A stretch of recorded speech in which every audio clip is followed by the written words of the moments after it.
Ito ang problema sa aking tanim pag maulan, guys. Pag maulan, ito na kinakain sila ng insekto. Nakatalo sila ng insekto. Hindi natin magawa ng solusyon kasi maulan. Sayang yun, yung pag-spray. Pagod lang. Ayan.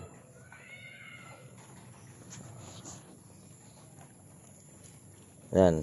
Kailangan gamasan para tumaba. Tingnan nyo, guys. Yung Oh. Tignan natin. At yung ampalaya. Kung nakikita nyo, ang buga. Problema, insekto pa rin. Kaya pag natutuyo na, spray natin. Andun, may kulay dilaw na. Ayan. Guys, nakikita yung tanim ko. Pinasok na ang damo. Paglagay natin abono at ilang araw na ulan, tinira naman tayo ng insekto.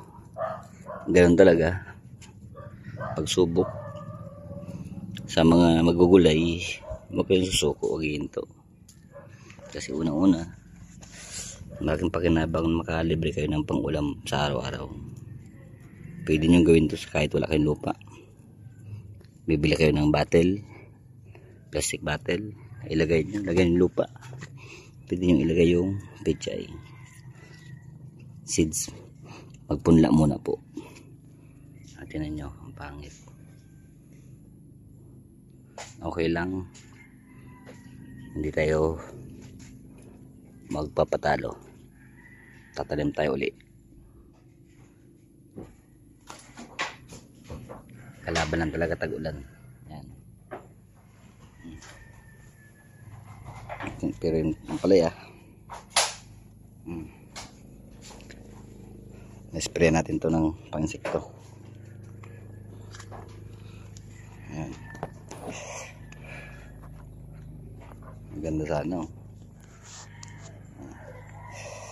Okay po.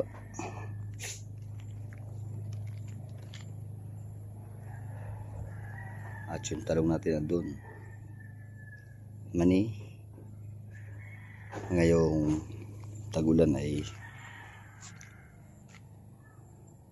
lumalaban kahit paano. Kaganda natin ito, tag-init tanim. Okay po, magtatanim po tayo ng okra.